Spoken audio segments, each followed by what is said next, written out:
오늘 우리에게 주신 하나님 말씀은 에스라 10장 10절에서 12절입니다. 구약성경 에스라 10장 10절에서 12절 725페이지에 있습니다. 10절에서 12절 우리 같이 읽겠습니다. 시작. 제사장 에스라가 일어나 그들에게 이르되 너희가 범죄하여 이방 여자를 아내로 삼아 이스라엘의 죄를 더하게 하였으니 이제 너희 조상들의 하나님 앞에서 죄를 자복하고 그의 뜻대로 행하여 그 지방 사람들과 이방 여인을 끊어버리라 하니 모든 회중이 큰 소리로 대답하여 이르되 당신의 말씀대로 우리가 마땅히 행할 것이니이다. 아멘. 오늘 새벽 예배하신 하나님의 은혜가 우리 성도님들께 함께 하시기를 예수님의 이름으로 축복합니다. 아멘. 자, 오늘 말씀 에스라 마지막 장인데 얼핏 읽으면 이해하기가 어려운 내용입니다. 왜냐하면 이방 여인이라는 이유로 자기 아내를 쫓아내야 하는 일이기 때문에 그렇습니다. 여러분, 이것이 상상이 됩니까? 자기 아내뿐만 아니라 아이들까지 다 추방해야 되는 겁니다.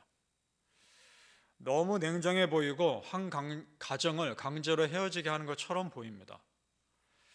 그러나 성도님들, 단순히 보여지는 것만으로 우리가 하나님의 일하심을 함부로 말할 수는 없습니다. 사람의 기준과 하나님의 기준은 분명히 다르기 때문입니다. 이방 우상 숭배하는 여인이 이스라엘 공동체 안에 만약 그대로 있었다면 그 자녀들도 이방 숭배하는 사람으로 자랐을 겁니다. 그건 분명합니다. 자, 그렇다면 하나님 믿는 믿음의 공동체로서의 이스라엘의 영적 정체성은 사라지게 되는 겁니다. 그리고 그들이 지은 성전은 아무 의미 없는 건물이 되는 겁니다. 따라서 지금 이스라엘 공동체 안에 우상 숭배가 자연스럽게 스며들어 온다는 것이 얼마나 심각한 것인지, 그리고 이것이 심각한 것인지조차도 모른다는 것이 또한 얼마나 더 심각한 것인지 에스라는 그걸 너무나 잘 알기 때문에 울며 기도합니다. 어떻게 할까요? 1절 말씀 같이 읽어보죠. 에스라 10장 1절 말씀입니다. 시작. 에스라가 하나님의 성전 앞에 엎드려 울며 기도하여 죄를 자복할 때에 많은 백성이 크게 통곡하며 이스라엘 중에서 백성의 남녀와 어린아이의 큰 무리가 그 앞에 모인지라. 아멘.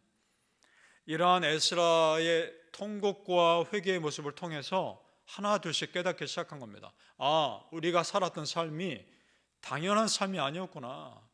하나님 앞에서 지극히 우상 숭배하는 큰 죄의 삶을 살았던 것이구나. 하나 둘씩 깨닫기 시작합니다. 성도님들, 죄 지을 수 있습니다. 우리가 사람인지라. 잘못할 수도 있습니다. 그런데 그 다음부터가 중요한 겁니다. 그 다음에 내 죄를 깨닫고 하나님 앞에 정말 회개할 수 있느냐, 그것이 중요한 겁니다.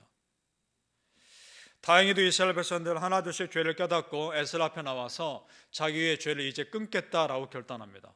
그리고 한 사람이 나와서 아주 의미심장한 고백을 합니다. 2절을 우리 읽어보죠. 2절 말씀 시작. 엘람 자손 중 여이엘의 아들 스가냐가 에스라에게 이르되 우리가 우리 하나님께 범죄하여 이 땅 이방 여자를 맞이하여 아내로 삼았으나 이스라엘에게 아직도 소망이 있나니. 아멘. 아직도 소망이 있나니, 이게 무슨 말씀일까요? 뭔가 굉장히 결단을 한 겁니다. 그렇죠? 그게 3절입니다. 3절 또 한번 읽어보죠. 3절 같이 읽습니다. 시작. 곧 내 주의 교훈을 따르며 우리 하나님의 명령을 떨며 준행하는 자의 가르침을 따라 이 모든 아내와 그들의 소생을 다 내보내기로 우리 하나님과 언약을 세우고 율법대로 행할 것이라. 아멘. 무슨 말입니까? 다 쫓아내겠다라는 겁니다. 이 사람의 결단이 하나 둘씩 퍼지기 시작하고 온 이스라엘 백성들이 그렇게 결단한 겁니다. 그래서 오늘 조금 전에 우리가 본문 읽었던 10절에서 12절처럼 에스라가 공식적으로 선포를 한 겁니다. 끊어야 한다고. 굉장히 무리한 결단처럼 보입니다. 말이 안 돼 보입니다. 가정이 무너지는 거니까. 자, 이걸 여러분 어떻게 이해해야 될까요? 이스라엘 백성들을 특별하게 선택하신 하나님의 그 특별한 선택을 우리가 이해해야 할 필요가 있습니다.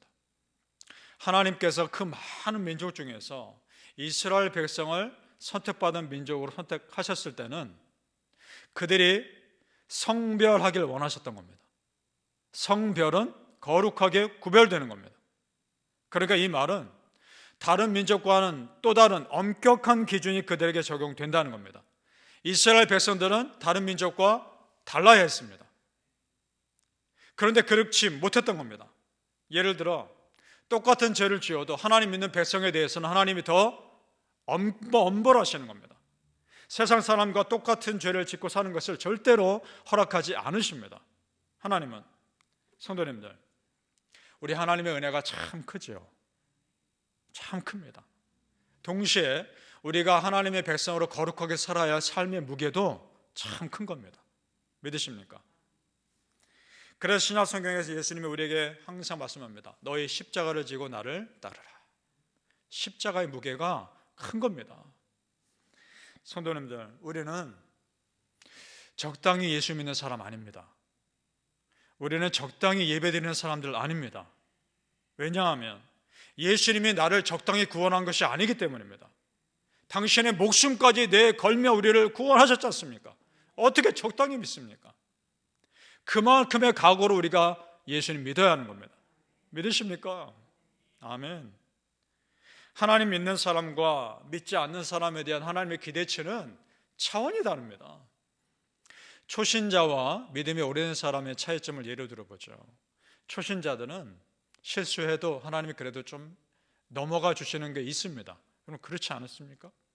그리고 초신자 때는 기도하면 다 잘 들어주시는 때가 있습니다. 그런데 믿음이 어느 정도 쌓이고 하나님을 이 사람이 알만하다라고 여겨질 때가 되면 하나님 엄격하십니다. 그리고 그 사람이 지은 죄 하나하나 아주 철저하게 따지십니다. 그럴 때가 옵니다.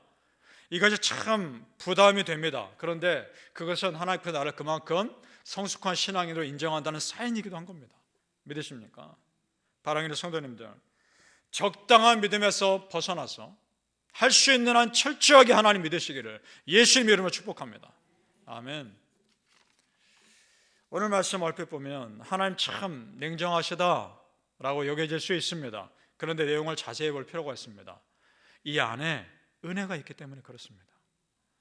먼저 그렇게 해서 아내와 아이들을 다시 이방 땅으로 돌려보낸 사람들을 보죠.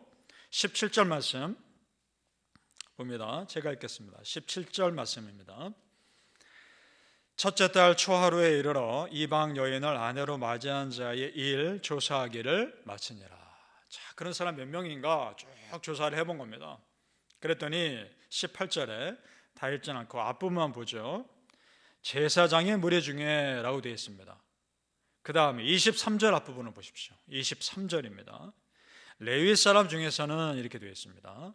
그 다음 25절을 보십시오. 25절 앞부분에 이스라엘 중에서는 이렇게 되어 있습니다. 그러니까 온 이스라엘 백성 누구나 가릴 것 없이 이방인을 아내로 맞이한 사람들이 있었던 겁니다. 자, 그런데 숫자로 따지면 일반 백성들 중에서 아내로 따진 사람이 훨씬 더 많았습니다. 그런데 성경에 기록된 것은 제사장과 레위인들을 앞에 두고 있습니다. 이게 무슨 말입니까? 이스라엘 공동체 안에서도 이 하나님의 더 구별될 사람들에 대한 기준이 더 엄격하다는 겁니다. 그러니까 하나님의 기준은 하나님 믿는 연수가 깊어질수록 당연히 모범 보여야 될 사람들일수록 더 엄격한 기준이 적용된다는 겁니다. 자, 그렇게 파악된 숫자가 몇 명이냐 하면 114명입니다. 그러면 114명의 이방인 아내들 또 그들이 낳은 자녀들 쫓아내야 하는 겁니다. 자, 여기서 무엇인가 이상하다는 생각을 하셔야 합니다. 여러분, 114명밖에 안 됐을까요? 분명히 더 됐을 겁니다. 그 스룹바벨이라는 지도자와 함께 제2성전을 짓기 위해 온 사람 숫자가 에스라 2장의 64절에 보면 42,360명이라고 나옵니다. 물론 거기에 노약자와 여인들도 포함됐겠지만 그 후손들 중에 이방 여인과 결혼한 사람이 114명밖에 안 됐겠습니까? 분명히 다 됐을 겁니다. 그럼 이게 무슨 말일까요? 이런 겁니다. 이스라엘 공동체 안에서 이방인이라 할지라도 여호와 하나님을 향한 믿음을 온전히 고백한 사람은 남은 겁니다. 우리 지난번에 보았던 가나안 여인 라합과 모압 여인 룻이 이스라엘 공동체에 남은 것처럼 아무리 이방인이라 해도 믿음의 사람은, 진실한 믿음의 사람은 그 중심을 보시고 하나님이 남겨주신 겁니다. 그렇다면 이 여인들은, 지금 추방당하는 여인들은 끝까지 우상 숭배하겠다고 고집한 사람들일 겁니다. 신앙의 순수성을 지키기 위해서 추방할 수밖에 없었던 것이죠. 성도님들, 하나님 믿는 백성의 기준은 혈통이 아니라 믿음인 겁니다. 그렇다면 우리가 영적인 이스라엘인 겁니다. 믿으십니까? 이것이 은혜 아닙니까? 오늘 말씀이 우리에게 도전이 됩니다. 믿음은 결단하는 것이다. 믿음은 내 방향이 잘못됐다, 내가 가는 길이 잘못됐다 여겨지면 즉시 회개하는 것이고 돌이키는 것이다. 이런 도전 받습니다. 지금 가족과 헤어져야 되는 이 114명의 가정은 참 고통스러웠을 겁니다. 산채로 헤어지는 거 아닙니까? 살아있는 채로. 그러나 이스라엘 공동체의 영적 순수성을 지키기 위한 그들의 희생으로 하나님의 은혜가 다시 임합니다. 바울 사도가 디모데 후서 4장 7절에서 참 중요한 고백을 합니다. 그러니까 이런 고백을 합니다. 나는 선한 싸움을 싸우고 나의 달려갈 길을 마치고 믿음을 지켰으니. 아멘. 그렇습니다, 성도님들. 믿음은 지켜나가는 겁니다. 가만히 있는다고 내 믿음 지켜지는 거 아닙니다. 믿음은 내 믿음 지키기 위해서 끊을 것은 철저히 끊고 지켜나가는 것입니다. 믿으십니까? 사랑하는 성도님들, 나의 신앙을 지키는 일에 있어서만큼은 분명하게 하나님 편에 서시기를 예수님의 이름으로 축복합니다. 아멘. 기도하겠습니다. 아버지 하나님, 분명한 믿음의 기준을 가지고 철저하게 하나님 편에 서게 하여 주옵소서. 믿는 자에게 아주 엄격한 기준이 우리에게 적용된다는 것을 알고 하나님 두려워하게 하여 주옵소서. 참 은혜가 크지만, 우리에게 참 큰 은혜를 주신 하나님이시지만 동시에 우리에게 요구하시는 영적 기준도 엄격하다는 것을 우리가 철저하게 알고 참 하나님 앞에서 두렵고 떨림으로 살아가게 하여 주시옵소서. 바울의 고백처럼 믿음을 지켜나가는 하나님의 백성들 다 되게 하여 주옵소서. 하나님 앞에 섰을 때 잘했다, 착하고 충성된 종아, 그 말 다 듣게 하여 주시옵소서. 감사하며 예수님 이름으로 기도합나이다. 아멘. 하늘에